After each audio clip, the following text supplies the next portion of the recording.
Hi అండి, welcome to our channel. ప్రపంచంలోనే అతిపెద్ద ఆధ్యాత్మిక ఉత్సవం 144 ఏళ్లకు ఒకసారి వచ్చే మహాకుంభమేళా దేశ నలుమూలల నుండే కాదు, ప్రపంచ నలుమూలల నుండి అశేష భక్త జనాభాలని ఒకే చోటికి తీసుకొచ్చే మహాకుంభమేళా ఉత్తరప్రదేశ్లో జనవరి 13వ తారీఖున అంగరంగ వైభవంగా మహాకుంభమేళా స్టార్ట్ అయింది. మరి మహాకుంభమేళా విశేషాలు ఇప్పుడు ఈ వీడియోలో మనం తెలుసుకుందాం. మహాకుంభమేళా 144 సంవత్సరాలకు ఒకసారి వచ్చే కుంభమేళానే మహాకుంభమేళాగా పేర్కొంటున్నారు. ఈ మహాకుంభమేళాని ప్రపంచంలోనే అతిపెద్ద ఆధ్యాత్మిక ఉత్సవంగా పేర్కొంటున్నారు.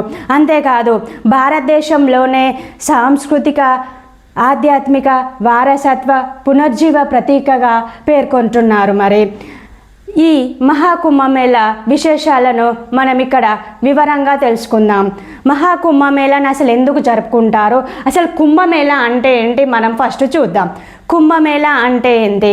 పురాణాల ప్రకారం, పురాణ ఇతిహాసాల ప్రకారం దేవతలకి మరియు రాక్షసులకి అమృతం కోసం పాలసముద్ర మథనం జరిగింది. అప్పుడు పాలసముద్ర మథనం జరుగుతుండగా అమృతం ఒక కలశంలో అంటే ఒక కుంభంలో బయటకు వచ్చింది. అలా వచ్చినటువంటి కుంభంలో బయటకు వచ్చినటువంటి అమృతంని రాక్షసుల కంట పడకుండా మోహిని రూపం దాల్చినటువంటి శ్రీ మహావిష్ణువు కుంభంలో ఉన్నటువంటి అమృతాన్ని తీసుకొని వెళ్తుండగా భూమిపైన ఒక 4 చుక్కలు 4 ప్లేసుల్లో పడింది. ఆ 4 ప్రదేశాలే ప్రయాగరాజ్, హరిద్వార్, ఉజ్జయిని, నాసికులుగా పేర్కొంటారు. సో ఈ 4 ప్రదేశాల్లో కుంభమేళాలు నిర్వహిస్తారు. ఈ కుంభమేళాలని అంటే అవి జరిగే కాలాలను బట్టి వీటిని 4 రకాలుగా పేర్కొంటున్నారు. అంటే ఒక సంవత్సరానికి ఒకసారి వచ్చే కుంభమేళాని మాఘమేళా అని, ఈ మాఘమేళా ఒక ప్రయాగరాజ్లోనే నిర్వహిస్తారు. మరి 6 సంవత్సరాలకు ఒకసారి వచ్చే కుంభమేళాని అర్ధ కుంభమేళా అంటారు. మరి ఈ అర్ధ కుంభమేళా ప్రయాగరాజ్తో పాటు హరిద్వార్లో కూడా నిర్వహిస్తారు. అంతేకాదు మరి 12 సంవత్సరాలకు ఒకసారి వచ్చే కుంభమేళాని పూర్ణ కుంభమేళాగా పేర్కొంటున్నారు. మరి ఈ పూర్ణ కుంభమేళా మాత్రం 4 ప్రదేశాలలో అంటే ప్రయాగరాజ్, ఉజ్జయిని, హరిద్వార్, నాసిక్లలో యథావిధిగా ప్రతి 12 సంవత్సరాలకు ఒకసారి నిర్వహిస్తారు. కానీ ఇప్పుడు వచ్చిన మహాకుంభమేళా మాత్రం 144 సంవత్సరాలకు ఒకసారి మాత్రమే వస్తుంది. సో ఈ 144 సంవత్సరాలకు ఒకసారి వచ్చే ఈ మహాకుంభమేళాను మాత్రం ఉత్తరప్రదేశ్లో ఉన్నటువంటి ప్రయాగరాజ్లో మాత్రమే నిర్వహిస్తారు. సో అందుకే ఉత్తరప్రదేశ్ ప్రభుత్వం ఇప్పుడు వచ్చినటువంటి మహాకుంభమేళాని అత్యద్భుతంగా ప్రపంచాన్ని ఆకర్షించేలా 7,000 కోట్ల రూపాయలను వెచ్చించి ఎంతో అద్భుతంగా, ఎంతో ఆకర్షణీయంగా తీర్చిదిద్దింది. మరి ఈ కుంభమేళా విశేషాలలో అసలు స్పెషల్ ఆఫ్ అట్రాక్షన్ ఏంటి మనం ఇప్పుడు తెలుసుకుందాం. స్పెషల్ ఆఫ్ అట్రాక్షన్గా ఇక్కడ నాగ సాధువులను పేర్కొంటున్నారు. మరి నాగ సాధువులు ఎక్కడ కానీ అంటే వారు జనావాసాలకి రారు, సర్వం త్వజించి ఉంటారు. వాళ్ళు ఎక్కడికి రారు. కానీ ఈ కుంభమేళాలో మహాకుంభమేళాలో వారిని స్పెషల్ ఆఫ్ అట్రాక్షన్గా పేర్కొంటున్నారు. వారు వచ్చి మహాకుంభమేళా అంటే త్రివేణి సంగమంగా ప్రసిద్ధి చెందినటువంటి గంగా యమున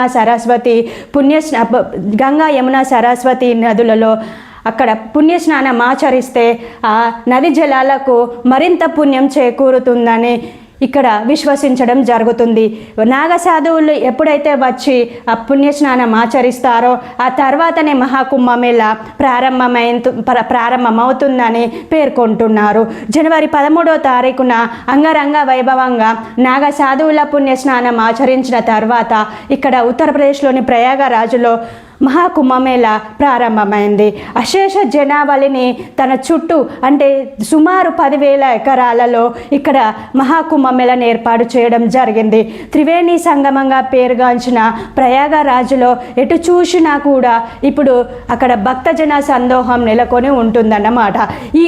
ఈ మహాకుంభమేళా అంటే ఎన్ని రోజులు జరుగుతుంది అంటే సుమారు జనవరి 13వ తారీఖు నుండి ఫిబ్రవరి 26 అంటే మహాశివరాత్రి రోజు వరకు భక్తులు మాత్రం పుణ్యస్నానాలు ఆచరిస్తారన్నమాట. అయితే ఇలా వచ్చినటువంటి 45 రోజులలో కూడా 6 రోజులు అత్యంత ప్రతిష్టాత్మకమైనవిగా ఇక్కడ పేర్కొంటున్నారు. అయితే ఈ అత్యంత ప్రతిష్టాత్మకమైనటువంటి ఈ 6 రోజులలో భక్తులు అశేషంగా అంటే కోట్లాది మంది అక్కడికి వెళ్ళి దేశ నలుమూలల నుండే కాదు ప్రపంచ నలుమూలల నుండి సుమారు 50 కోట్ల మంది వస్తారని ఇక్కడ పేర్కొనడం జరుగుతుంది.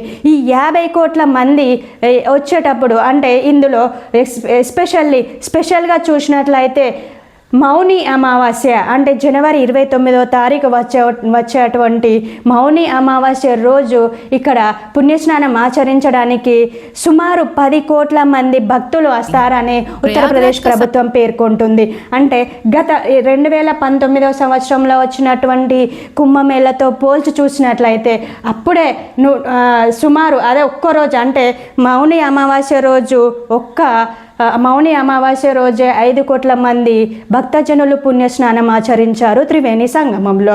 సో దాన్ని బట్టి చూస్తే ఇప్పుడు రెట్టింపు సంఖ్యలో వచ్చేటటువంటి భక్తజన సందోహానికి ఇక్కడ అన్ని సదుపాయాలను ఉత్తరప్రదేశ్ ప్రభుత్వం ఎంతో ప్రతిష్టాత్మకంగా చేపట్టడం జరిగింది.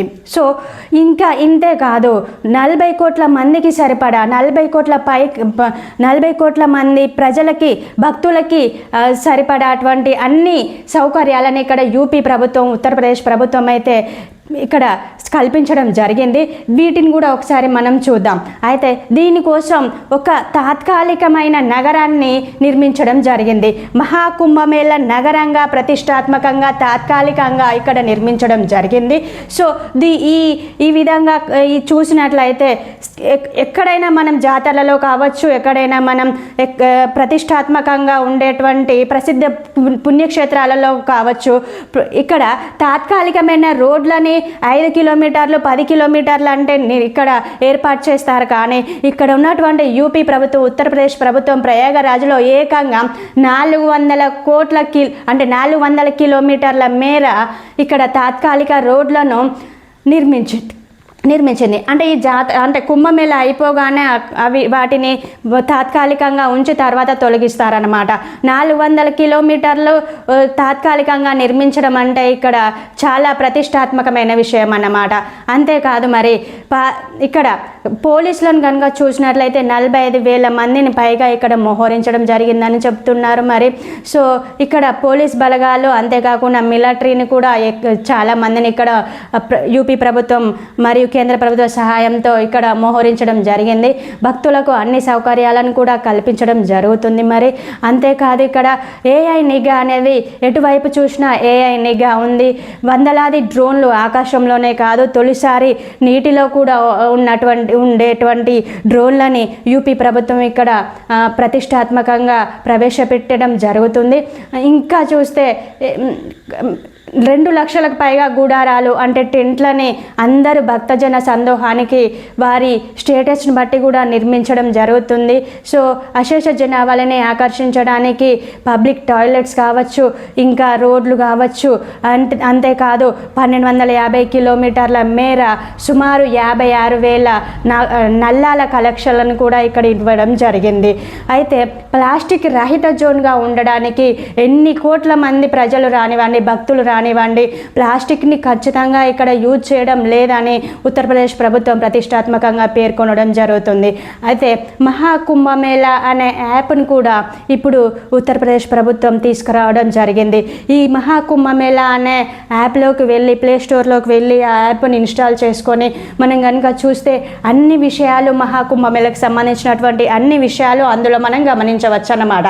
ఆ మహాకుంభమేళ అనే యాప్ని అసలు ఫస్ట్ రోజు ఆ యాప్ను ప్రవేశపెట్టగానే సుమారు 190 దేశాల ప్రజలు ఆ మహాకుంభమేళ అనే యాప్ని ఇన్స్టాల్ చేసుకొని అన్ని విషయాలను అందులో చూసుకోవడం జరిగిందనేసి ఆల్మోస్ట్ అన్ని న్యూస్ ఛానల్స్లో కూడా చెప్పడం జరిగింది. అంతేకాదు ఇంకా స్పెషల్ ఆఫ్ అట్రాక్షన్గా ఎన్నో విషయాలని మహాకుంభమేళలో మనం చూడవచ్చు అన్నమాట. ఈ విధంగా భారతదేశ ఆధ్యాత్మిక సాంస్కృతిక వారసత్వ ప్రతీకగా పేర్కొంటున్న మహాకుంభమేళ భారతదేశం నలువైపులోనే కాదు ప్రపంచ దృష్టిని కూడా ఆధ్యాత్మిక ఉత్సవంగా తనదైన మార్గం మార్గంలో వెళ్ళి అందరినీ ఆకర్షణ చేస్తూ భక్తజన సందోహాన్ని అందరినీ ప్రపంచ నలుమూలల నుండి మహాకుంభమేళ రాబడుతుందన్నమాట. సో దీని ద్వారా ప్రపంచ నలుమూలల నుండి భక్తజన సందోహం అంతా ఒక దగ్గరికి చేర్చే అత్యద్భుతమైన మహాద్భుతమైన ఘట్టంగా నరేంద్ర మోదీ గారు, మన ప్రధాని గారు కూడా పేర్కొనడం జరిగింది. సో యూపీ ప్రభుత్వం ఇలా ప్రతిష్టాత్మకంగా సిద్ధం చేసిన మహాకుంభమేళకి భక్తజన సందోహం అంతా కూడా క్షేమంగా వెళ్ళి లాభంగా రావాలని దీపా టీవీ తరపున మేము కోరుకుంటూ నమస్తే.